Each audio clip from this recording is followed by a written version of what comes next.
ಎಲ್ಲರಿಗೂ welcome back to my blogs. ಇದು ಶುಕ್ರವಾರದ ಬ್ಲಾಗು. ಸ್ವಲ್ಪ ಲೇಟಾಗಿ ಅಪ್ಲೋಡ್ ಮಾಡ್ತಾ ಇದ್ದೀನಿ. ಸೊ ನಾನು ಶುಕ್ರವಾರ ಬೆಳಗ್ಗೆನೇ ಬೇಗ ಮನೆ ಕೆಲಸ ಎಲ್ಲ ಮುಗಿಸ್ಬಿಟ್ಟು ನಾನು ಗುರುವಾರನೇ ದೇವ್ರ ಮನೆ ಎಲ್ಲ ಕ್ಲೀನ್ ಮಾಡಿಟ್ಟಿದ್ದೆ. ಇವತ್ತು ಶುಕ್ರವಾರ ಆಗಿರೋದ್ರಿಂದ ಸಾಯಂಕಾಲನೇ ಎಲ್ಲ ಕ್ಲೀನ್ ಮಾಡಿ ದೇವ್ರ ಸಾಮಾನೆಲ್ಲ ತೊಳೆದು ಪೂಜೆಗೆಲ್ಲ ರೆಡಿ ಮಾಡಿಟ್ಟಿದ್ದೆ. ಸೊ ಅದಕ್ಕೆ ಬೆಳಗ್ಗೆನೇ ಪೂಜೆ ಮುಗಿಸ್ಕೊತಾ ಇದ್ದೀನಿ. ಸೊ ನಾನು ರೆಡಿಯಾಗಿ ನನ್ನ ಮಗಳನ್ನ ಸ್ಕೂಲ್ಗೂ ಸಹ ಬಿಟ್ಟು ಬಂದು ಮನೆಯಲ್ಲಿ ಪೂಜೆ ಮಾಡ್ತಾಯಿದ್ದೀನಿ. ಬರುವಾಗ ಎಲೆ ಅಡಿಕೆ ಬಾಳೆಹಣ್ಣು ಎಲ್ಲ ಬೇಕಾಗಿತ್ತು, ತೊಗೊಂಡು ಬಂದು ದೇವ್ರ ಮುಂದೆ ಇಟ್ಟು ನಾನಿಲ್ಲಿ ಪೂಜೆ ಮುಗಿಸ್ಕೊಂಡು ನಾನಿವತ್ತು ದೇವಸ್ಥಾನಕ್ಕೆ ಹೋಗೋಣ, ವೈಕುಂಠ ಏಕಾದಶಿ ಆಗಿರೋದ್ರಿಂದ ಅಂತ ಹೇಳಿಬಿಟ್ಟು ಬೇಗ ಪೂಜೆ ಮುಗಿಸಿ ಮನೆಯೆಲ್ಲ ನಾವು ಊದ್ಕಡ್ಡಿ ಹಚ್ಚಾದ್ಮೇಲೆ ಈ ರೀತಿ ನಾವು ಧೂಪ ಹಾಕೋದ್ರಿಂದ ಮನೆಯಲ್ಲಿ ಒಂಥರ ಪಾಸಿಟಿವ್ ಎನರ್ಜಿ ಇರುತ್ತೆ. ಸೊ ನೆಗೆಟಿವ್ ಎನರ್ಜಿ ಎಲ್ಲ ಹೊರಗಡೆ ಹೋಗಿ ಮನೆಯೆಲ್ಲ ಪಾಸಿಟಿವ್ ಆಗಿರುತ್ತೆ. ಸೊ ನಾವು ಧೂಪನ ಈ ರೀತಿ ಮನೆಯೆಲ್ಲನೂ ಹೊಗೆನ ಆಡಿಸ್ಬೇಕು. ಸೊ ಆವಾಗ ತುಂಬ ಒಳ್ಳೆಯದು. ಸೊ ನಾನು ಪೂಜೆ ಎಲ್ಲ ಮುಗಿಸ್ಕೊಂಡು ನಮ್ಮ ಮನೆ ಹತ್ರ ರಾಮರ ದೇವಸ್ಥಾನ ಐತೆ. ರಾಮರ ದೇವಸ್ಥಾನಕ್ಕೆ ಹೋಗೋಣ ಅಂತೇಳಿ ರಾಮರ ದೇವಸ್ಥಾನಕ್ಕೆ ಹೋಗಿದೆ. ರಾಮರ ದೇವಸ್ಥಾನದಲ್ಲಿ ಸ್ವಲ್ಪ ರಶ್ ಇತ್ತು, ತುಂಬ ಏನೂ ರಶ್ ಇರಲಿಲ್ಲ. ದರ್ಶನ ಮುಗಿಸ್ಕೊಂಡು ನಾನು ಇಲ್ಲಿ ಆಂಜನೇಯ ಸ್ವಾಮಿ ದೇವಸ್ಥಾನ ಹತ್ರ ಬಂದು ಇಲ್ಲೊಂದು ಸ್ವಲ್ಪ ಹೊತ್ತು ಕೂತು ನಾನು ಪೂಜೆ ಎಲ್ಲ ಮುಗಿಸ್ಕೊಂಡು ಬೀದಿ ಒಳಗಡೆ ವೆಂಕಟರಮಣ ಸ್ವಾಮಿ ದೇವಸ್ಥಾನಕ್ಕೆ ಹೋಗೋಣ ಅಂತ ವೆಂಕಟರಮಣ ಸ್ವಾಮಿ ದೇವಸ್ಥಾನಕ್ಕೆ ಹೋಗಿದ್ವಿ ನನ್ನ ಸಿಸ್ಟರ್ ಜೊತೆ. ಸೊ ತುಂಬ ರಶ್ ಇತ್ತು. ನಾವು ಕ್ಯೂನಲ್ಲಿ ನಿಂತ್ಕೊಂಡು ಒಂದು ಅರ್ಧ ಅವರ್ ಆಯ್ತು. ಕ್ಯೂನಲ್ಲಿ ಒಂದು 3-4 ರೌಂಡು ಕ್ಯೂನಲ್ಲಿ ಹೋಗೋಷ್ಟರಲ್ಲಿ 11 ಗಂಟೆ ಆಗ್ತಿತ್ತು ದೇವ್ರ ದರ್ಶನಕ್ಕೆ ಒಳಗಡೆ ಹೋಗೋಷ್ಟರಲ್ಲಿ. ಸೊ ನೋಡಿ ಕ್ಯೂನಲ್ಲಿ ನೋಡಿದ್ವಿ. ಅಲಂಕಾರ ಎಲ್ಲ ತುಂಬ ಚೆನ್ನಾಗಿ ಮಾಡಿದ್ರು. ಫೋಟೋ ಅಲಂಕಾರ ಎಲ್ಲ ಮತ್ತು ದೇವಸ್ಥಾನದ ಒಳಗಡೆನೂ ಅಷ್ಟೇ ದೇವರಿಗೆ ದೇವಸ್ಥಾನದ ಒಳಗಡೆ ಈ ರೀತಿ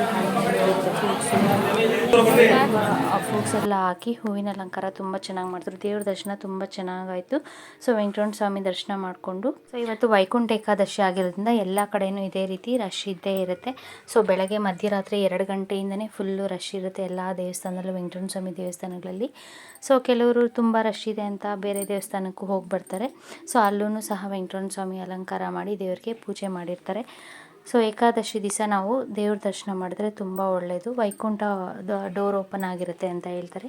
ಸೊ ನಾನು ಪೂಜೆ ಎಲ್ಲ ಮುಗಿಸ್ಕೊಂಡು ದೇವಸ್ಥಾನಕ್ಕೆ ಹೋಗಿ ಮನೆಗೆ ಬಂದು ಮನೆಯಲ್ಲಿ ಏನಾದರೂ ಇವತ್ತು ಸ್ವೀಟ್ ಮಾಡೋಣ ಅಂತ ಹೇಳಿ ದ್ರಾಕ್ಷಿ ಗೋಡಂಬಿ ಎಲ್ಲ ಕಟ್ ಮಾಡಿಟ್ಟಿದ್ದೀನಿ. ಮತ್ತು ನಾನು ಇಲ್ಲಿ ಸ್ಟವ್ ಹಚ್ಚಿ ಒಂದು ಪಾತ್ರೆ ಇಟ್ಕೊಂಡು ಇವತ್ತು ಸಬ್ಬಕ್ಕಿ ಪಾಯಸ ಮಾಡೋಣ ಅಂತ ಹೇಳಿ ಸಬ್ಬಕ್ಕಿನ ಹುರ್ಕೋತಾ ಇದ್ದೀನಿ.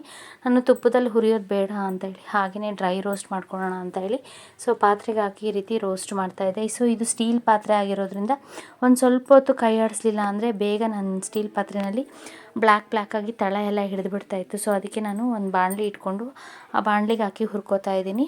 ಸೊ ನೋಡಿ ಅಲ್ಲಲ್ಲಿ ಬ್ಲ್ಯಾಕ್ ಆಗಿಬಿಡ್ತು ಸಬ್ಬಕ್ಕಿ ಎಲ್ಲ. ಸೊ ನಾವು ಒಂದು ಸ್ವಲ್ಪ ತುಪ್ಪ ಅಥವಾ ಎಣ್ಣೆ ಹಾಕ್ಕೊಂಡು ಹುರ್ಕೊಂಡ್ರೆ ತುಂಬ ಚೆನ್ನಾಗಿ ಅದು ಬುರುಕ್ತಾರೆ. ನಾವು ಯಾವ ರೀತಿ ಅವಲಕ್ಕಿ ಹುರ್ಕೊಂಡಾಗ ಪಟ್ ಅಂತ ಅದು ಕಡಲೆಪುರಿ ಥರ ಆಗಬೇಕು, ಆ ರೀತಿ ಆಗೋವರೆಗೂ ನಾವು ಈ ಸಬ್ಬಕ್ಕಿನ ಹುರ್ಕೊಂಡ್ರೆ ಬೇಗನೂ ಬೇಯುತ್ತೆ ಮತ್ತು ಟೇಸ್ಟು ಸಹ ತುಂಬ ಚೆನ್ನಾಗಿರುತ್ತೆ. ಸೊ ನಾನು ಇದಕ್ಕೆ ಒಂದು 2 ಸ್ಪೂನಷ್ಟು ತುಪ್ಪ ಹಾಕ್ಕೋತಾ ಇದ್ದೀನಿ. ತುಪ್ಪ ಖಾಲಿ ಆಗಿಬಿಟ್ಟಿತ್ತು ಮನೆಯಲ್ಲಿ, ಅದಕ್ಕೆ ಸ್ವಲ್ಪ ತುಪ್ಪ ಹಾಕಿ ಹುರ್ಕೋತಾ ಇದ್ದೀನಿ. ಸೊ ತುಪ್ಪ ಹಾಕಿ ಅದು ಕಡಲೆಪುರಿ ಥರ ಪಟ್ ಅಂತ ಹೊಡೆಯೋಕ್ಕೆ ಸ್ಟಾರ್ಟ್ ಆಗೋವರೆಗೂ ನಾವು ಹುರ್ಕೋಬೇಕು.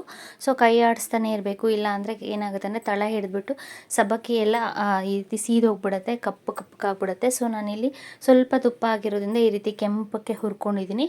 ಸೊ ಈಗ ಹುರ್ಕೊಂಡಿದ್ದಾಗಿದೆ. ಇದಕ್ಕೆ ನಾನು ಇದೇ ಪಾತ್ರೆಗೆ ನೀರು ಹಾಕಿ ಸಬ್ಬಕ್ಕಿನ ಫಸ್ಟು ಬೇಯಿಸ್ಕೊಂಡ್ಬಿಡ್ತಾ ಇದ್ದೀನಿ. ಸೊ ಇದು ಈ ರೀತಿ ಮಾಡಿರೋದ್ರಿಂದ ಬೇಗ ನಮಗೆ ಬೆಂದ್ಬಿಡುತ್ತೆ. ಸೊ ನೋಡಿ ಸಬ್ಬಕ್ಕಿ ಎಲ್ಲ ಹುರ್ಕೊಂಡಿದ್ದಾಗಿದೆ. ನಾನು ನೀರು ಹಾಕ್ಕೋತಾ ಇದ್ದೀನಿ. ಸೊ ನೀರು ನಾನಿಲ್ಲಿ ಒಂದು 2 ಚಮಚಷ್ಟು ಒಂದು ಸ್ವಲ್ಪ ಜಾಸ್ತಿನೇ ನೀರು ಹಾಕ್ಕೊಂಡಿದ್ದೀನಿ, ಸಬ್ಬಕ್ಕಿ ಬೇಯಿಸ್ಕೋಬೇಕಲ್ಲ.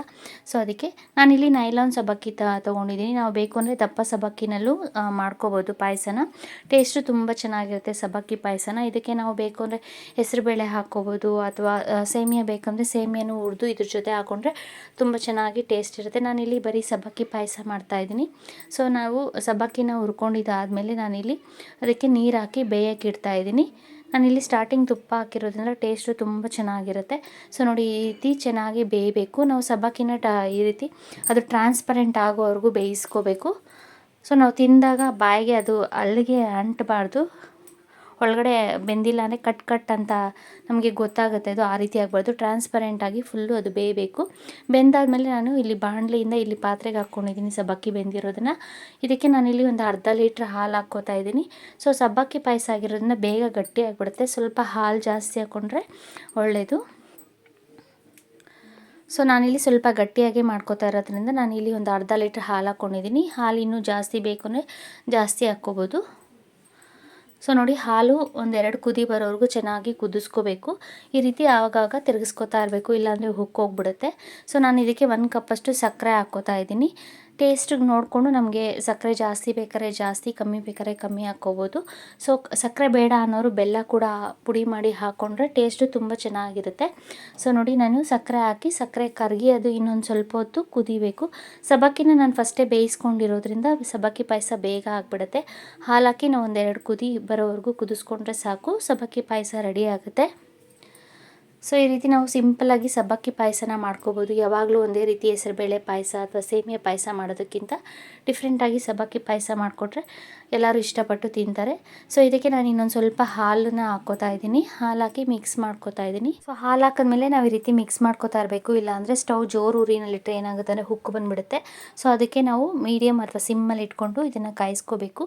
ಸಿಮ್ಮಲ್ಲಿ ಇಟ್ಕೊಂಡ್ರೂ ಸಹ ಆಗಾಗ ಮಿಕ್ಸ್ ಮಾಡ್ತಾ ಇರಬೇಕು. ಸಬ್ಬಕ್ಕಿ ಆಗಿರೋದ್ರಿಂದ ಕೆಲವು ಸಲ ಪಾತ್ರೆಯಲ್ಲಿ ತಳ ಹಿಡಿದ್ಬಿಡುತ್ತೆ. ಸೊ ಅದಕ್ಕೆ ನಾವು ತಿರುಗಿಸ್ಕೋತಾ ಇರಬೇಕು ಆಗಾಗ.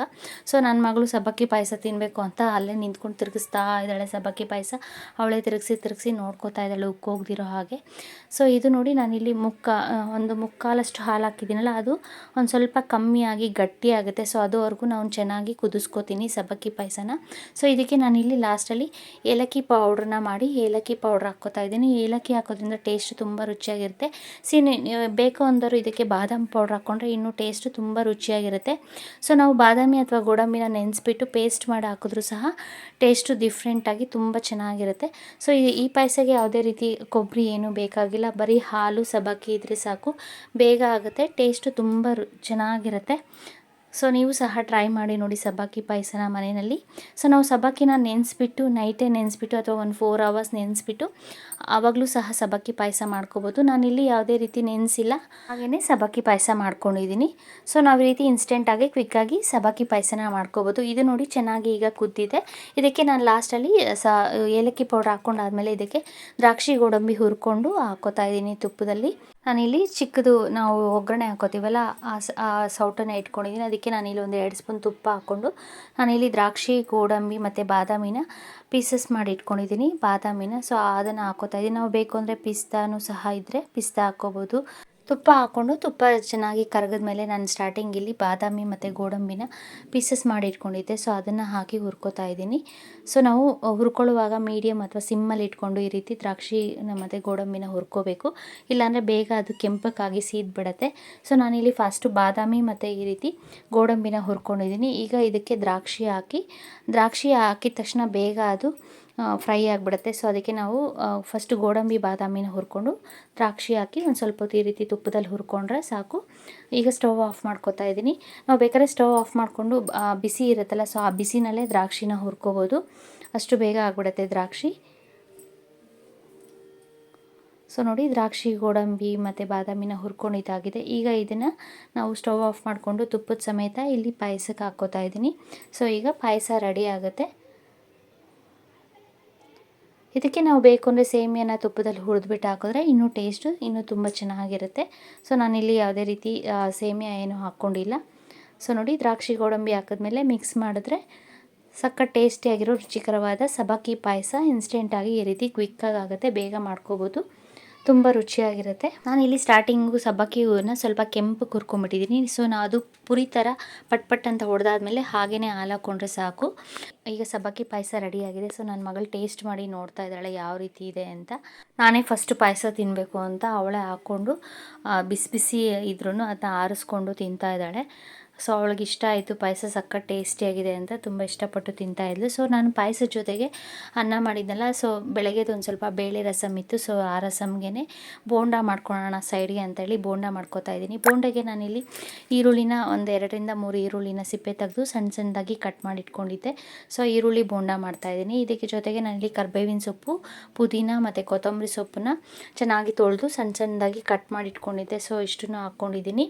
ಸೊ ನಾವು ಸೊಪ್ಪು, ಮೆಂತ್ಯ ಸೊಪ್ಪಿದ್ರೆ ಮೆಂತ್ಯ ಸೊಪ್ಪು ಹಾಕ್ಕೋಬೋದು. ಮನೆಯಲ್ಲಿ ಯಾವ ಸೊಪ್ಪಿದ್ರೆ ಆ ಸೊಪ್ಪನ್ನೆಲ್ಲ ಮಿಕ್ಸ್ ಮಾಡಿ ಹಾಕೋದ್ರಿಂದ ಟೇಸ್ಟ್ ತುಂಬ ಚೆನ್ನಾಗಿರುತ್ತೆ. ಬೋಂಡಾಗೆ ಸಬ್ಬಕ್ಕಿ ಸೊಪ್ಪಿಗಿದ್ರೆ ಸಬ್ಬಕ್ಕಿ ಸೊಪ್ಪನ್ನು ಹಾಕ್ಕೊಂಡು ಮಾಡಿಕೊಂಡ್ರೆ ಸಖತ್ ಟೇಸ್ಟಿಯಾಗಿರುತ್ತೆ.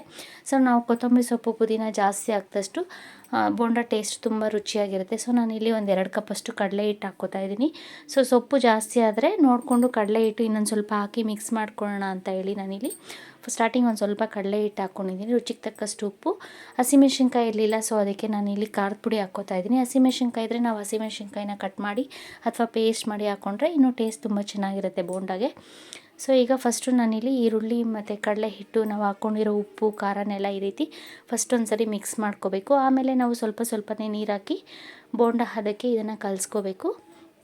ಸೊ ನನಗೆ ಕೊತ್ತಂಬರಿ ಸೊಪ್ಪು ಮತ್ತು ಈರುಳ್ಳಿ ಜಾಸ್ತಿ ಅನಿಸ್ತು, ಕಡಲೆ ಹಿಟ್ಟು ಕಮ್ಮಿ ಅನಿಸ್ತು, ಅದಕ್ಕೆ ನಾನಿಲ್ಲಿ ಇನ್ನೊಂದು 2 ಕಪ್ಪಷ್ಟು ಕಡಲೆ ಹಿಟ್ಟು ಹಾಕ್ಕೋತಾ ಇದ್ದೀನಿ. ಕಡಲೆ ಹಿಟ್ಟು ಹಾಕಿ ನಾನಿಲ್ಲಿ ಮಿಕ್ಸ್ ಮಾಡ್ಕೋತಾ ಇದ್ದೀನಿ. ನಾನಿಲ್ಲಿ ಒಂದು ಸ್ವಲ್ಪನೇ ನೀರು ಹಾಕಿ ನಾನು ಬೋಂಡ ಹಿಟ್ಟಿನದಕ್ಕೆ ಕಲಿಸ್ಕೋತಾ ಇದ್ದೀನಿ. ಸೊ ಇದು ತುಂಬ ಗಟ್ಟಿಯಾಗಿ ಕಲಿಸ್ಕೋಬಾರ್ದು, ನಾನಿಲ್ಲಿ ಒಂದು ಸ್ವಲ್ಪ ಸಾಫ್ಟಾಗೆ ಕಲಸಿಟ್ಕೊಂಡಿದ್ದೀನಿ. ನಾವು ಬೇಕು ಅಂದರೆ ಇದಕ್ಕೆ ಸೋಡಾ ಹಾಕ್ಕೋಬೋದು. ನಾನಿಲ್ಲಿ ಯಾವುದೇ ರೀತಿ ಸೋಡಾ ಹಾಕ್ಕೊಂಡಿಲ್ಲ. ನಾವು ಬೇಕು ಅಂದರೆ ಅಕ್ಕಿ ಹಿಟ್ಟನ್ನು ಹಾಕ್ಕೊಂಡ್ರೆ ಕ್ರಿಸ್ಪಿಯಾಗಿ ಬರುತ್ತೆ. ಸೊ ನಾವು ಎಣ್ಣೆ ಕಾದಿರುತ್ತಲ್ಲ ಅದನ್ನೇ ಸ್ವಲ್ಪ ನಾವು ಬೋಂಡ ಹಿಟ್ಟು ಕಲಸಿರ್ತೀವಲ್ಲ ಅದಕ್ಕೆ ಹಾಕ್ಕೊಂಡ್ರೆ ಅದು ಸಹ ಕ್ರಿಸ್ಪಿಯಾಗಿ ಬರುತ್ತೆ. ಸೊ ನಾನು ಎಣ್ಣೆ ಕಾಯಕ್ಕಿಟ್ಟಿದ್ದೆ. ಬೋಂಡ ಹಿಟ್ಟನ್ನು ಒಂದು ಸ್ವಲ್ಪ ಹಿಟ್ಟನ್ನು ಹಾಕಿ ಎಣ್ಣೆ ಕಾದಿದೆಯಾ ಅಂತ ಒಂದು ಸರಿ ಚೆಕ್ ಮಾಡಿಕೊಂಡು, ಸೊ ನಾನು ಎಣ್ಣೆ ಕಾದ್ಮೇಲೆ ಅದನ್ನು ಮೀಡಿಯಮ್ ಉರಿ ಅಥವಾ ಸಿಮ್ಮಲ್ಲಿ ಇಟ್ಕೊಂಡ್ಬಿಡ್ತೀನಿ. ಆಮೇಲೆ ಈ ರೀತಿ ನಾವು ಬೋಂಡ ಹಿಟ್ಟನ್ನು ಹಾಕ್ಕೋಬೇಕು. ಸೊ ತುಂಬ ಚೆನ್ನಾಗಿ ಎಣ್ಣೆ ಕಾದ್ಬಿಟ್ಟು ನಾವು ಜೋರು ಉರಿನಲ್ಲಿ ಇಟ್ಕೊಂಡೆ ಹಾಕಿದ್ರೆ ಬೋಂಡ ಏನಾಗುತ್ತೆ ಅಂದರೆ ಹಾಕಿದ ತಕ್ಷಣ ರೆಡ್ಗೆ ಟರ್ನ್ ಆಗಿಬಿಡುತ್ತೆ, ಸೊ ಒಳಗಡೆ ಬೆಂದಿರಲ್ಲ. ಸೊ ಅದಕ್ಕೆ ನಾವು ಎಣ್ಣೆನ ಚೆನ್ನಾಗಿ ಕಾಯಿಸ್ಬಿಟ್ಟು ಮೀಡಿಯಮ್ ಅಥವಾ ಲೋ ಉರಿನಲ್ಲಿ ಇಟ್ಕೊಂಡು ಆಮೇಲೆ ಬೋಂಡ ಹಾಕ್ಕೊಂಡ್ರೆ ಬೋಂಡ ಚೆನ್ನಾಗಿ ಒಳಗಡೆ ಎಲ್ಲ ಬೇಯುತ್ತೆ. ಸೊ ಬೋಂಡ ಹಿಟ್ಟನ್ನು ಈ ರೀತಿ ಚಿಕ್ಕ ಉಂಡೆಗಳು ಮಾಡಿ ನಾನಿಲ್ಲಿ ಕೈಯಲ್ಲಿ ಹಾಕ್ಕೋತಾ ಇದ್ದೀನಿ. ಸೊ ಕೈಯಲ್ಲಿ ಬೇಡ ಅನ್ನೋರು ನಾವು ಈ ರೀತಿ ಹಿಟ್ಟನ್ನು ಕಲಿಸ್ಕೊಂಡಾದ್ಮೇಲೆ ಒಂದು ಸ್ಪೂನ್ ತೊಗೊಂಡು ಆ ಸ್ಪೂನ್ ಸಹಾಯದಿಂದನೂ ಸಹ ಹಾಕ್ಕೋಬೋದು. ಸೊ ನೋಡಿ ನಾನು ಬೋಂಡನ ಹಾಕ್ಕೊಂಡಿದ್ದಾಗಿದೆ. ಇದು ಚೆನ್ನಾಗಿ ಫ್ರೈ ಆಗಬೇಕು. ಇದನ್ನು 2 ಸೈಡು ನಾವು ಒಂದು ಸೈಡು ಹಾಕಿದ ತಕ್ಷಣ ತಿರುಗಿಸ್ಕೋಬಾರ್ದು, ಒಂದು ಸ್ವಲ್ಪ ಹೊತ್ತು ಬಿಟ್ಟು ಆಮೇಲೆ ಇನ್ನೊಂದು ಸೈಡು ಸೌಟ್ ತೊಗೊಂಡು ತಿರುಗಿಸ್ಕೋಬೇಕು. ನಾವು ಬೋಂಡನ ಎಣ್ಣೆಗೆ ಹಾಕಿದ ತಕ್ಷಣ ತಿರುಗಿಸ್ಬಿಟ್ರೆ ಏನಾಗುತ್ತೆ ಅಂದರೆ ಅದೆಲ್ಲ ಪುಡಿ ಆಗಿ ಒಡೆದು ಬಿಡುತ್ತೆ. ಸೊ ಅದಕ್ಕೆ ನಾವು ಒಂದು ಸ್ವಲ್ಪ ಹೊತ್ತು ಬಿಟ್ಟು ಆಮೇಲೆ ಈ ರೀತಿ ತಿರುಗಿಸ್ಕೋಬೇಕು. ಆಗ ಚೆನ್ನಾಗಿ ಅದು ಒಡೆಯಲ್ಲ, ಚೆನ್ನಾಗಾಗುತ್ತೆ ಬೋಂಡ. ಸೊ ನೋಡಿ ಬೋಂಡನ 2 ಸೈಡು ಈ ರೀತಿ ತಿರುಗಿಸ್ಕೊಂಡು ನಾವು ಮೀಡಿಯಮ್ ಉರಿನಲ್ಲಿ ಇಟ್ಕೊಂಡು ಬೇಯಿಸ್ಕೋಬೇಕು. ಆಗ ಮೇಲೆ ಕ್ರಿಸ್ಪಿಯಾಗಿರುತ್ತೆ, ಒಳಗಡೆ ಸಾಫ್ಟಾಗಿರುತ್ತೆ. ಸೊ ಬೇಕು ಅಂದವರು ಸೋಡಾ ಹಾಕ್ಕೊಂಡ್ರೆ ಇನ್ನೂ ತುಂಬ ಚೆನ್ನಾಗಾಗುತ್ತೆ. ನಾನಿಲ್ಲಿ ಯಾವುದೇ ರೀತಿ ಸೋಡಾ ಏನೂ ಬಳಸಿಲ್ಲ ಬೋಂಡಾಗೆ. ಸೊ ನೋಡಿ ಬೋಂಡ 2 ಸೈಡು ಫ್ರೈ ಆಗಿದೆ. ಈಗ ಇದನ್ನು ನಾನು ಚೆನ್ನಾಗಿ ಎಣ್ಣೆನೆಲ್ಲ ಸೋಸ್ಕೊಂಡು ಆಮೇಲೆ ಇಲ್ಲಿ ಇದು ಒಂದು ತೂತು ಪಟ್ಲಿ ಇರುತ್ತಲ್ಲ ಆ ತೂತು ಪಟ್ಲಿಗೆ ಹಾಕ್ಕೋತಾ ಇದ್ದೀನಿ. ಬಿಸಿಯಾದ ಬೋಂಡ ಈ ವೆದರ್ಗೆ ಚಳಿ, ಇವಾಗ ತುಂಬ ಚಳಿ ಇರೋದ್ರಿಂದ ಈ ವೆದರ್ಗೆ ಸಖತ್ ಟೇಸ್ಟಿಯಾಗಿರುತ್ತೆ. ಇನ್ನು ಬೋಂಡ ಹಿಟ್ಟಿತ್ತಲ್ಲ ಅದರಲ್ಲಿ ನಾನು ಇನ್ನೊಂದು ಬ್ಯಾಚ್ ಬೋಂಡನ ಫ್ರೈ ಮಾಡ್ಕೋತಾ ಇದ್ದೀನಿ. ಸೊ ನಾವು ಹೊರಗಡೆಯಿಂದ ತಂದು ತಿನ್ನೋದಕ್ಕಿಂತ ಬೋಂಡನ ಈ ರೀತಿ ಮನೆಯಲ್ಲೇ ಮಾಡ್ಕೊಂಡು ತಿನ್ಬೋದು ನಾವು. ಆದರೆ ಫ್ರೆಶ್ ಆಯಿಲಲ್ಲಿ ಹಾಗೆ ಮಾಡ್ಕೋತೀವಿ. ಹೊರಗಡೆ ಆದರೆ ಯಾವ ಆಯಿಲ್ ಹಾಕಿರ್ತಾರೋ ನಮಗೆ ಗೊತ್ತಿರಲ್ಲ. ನಾವೇ ಮನೆಯಲ್ಲಿ ಈ ರೀತಿ ಬೋಂಡ ಅಥವಾ ಸ್ನ್ಯಾಕ್ಸ್ ಏನು ಬೇಕಾದರೂ ಮಾಡ್ಕೊಂಡು ತಿಂದರೆ ಒಳ್ಳೆಯದು. ಸೊ ನೋಡಿ ಬೋಂಡ ಎಲ್ಲ ನಾನು ಫ್ರೈ ಮಾಡ್ಕೊಂಡಿದ್ದಾಗಿದೆ. ಇದು ಮೇಲೆ ಕ್ರಿಸ್ಪಿಯಾಗಿದೆ, ಒಳಗಡೆ ಸಾಫ್ಟಾಗಿದೆ ಬೋಂಡ. ಸೊ ಬೋಂಡ ರೆಡಿಯಾಗಿದೆ. ಸೊ ನಾನು ಮಾಡೋ ವೀಡಿಯೋಸ್ ನಿಮ್ಗೆ ಇಷ್ಟ ಆದರೆ ಪ್ಲೀಸ್ ಲೈಕ್ ಮಾಡಿ, ಶೇರ್ ಮಾಡಿ ಮತ್ತು ಸಬ್ಸ್ಕ್ರೈಬ್ ಮಾಡಿ. ಇನ್ನಷ್ಟು ವೀಡಿಯೋಸ್ಗೋಸ್ಕರ ನಮ್ಮ ಚಾನಲ್ನ ವಿಸಿಟ್ ಮಾಡಿ. Thanks for watching. ಇವತ್ತಿನ ಬ್ಲಾಗ್ ಮುಗ್ದಿದೆ. ಸೊ ನೋಡಿ ಬೋಂಡ ಎಷ್ಟು ಚೆನ್ನಾಗಿದೆ, ಮೇಲೆ ಕ್ರಿಸ್ಪಿಯಾಗಿದೆ, ಒಳಗಡೆ ಸಾಫ್ಟಾಗಿದೆ.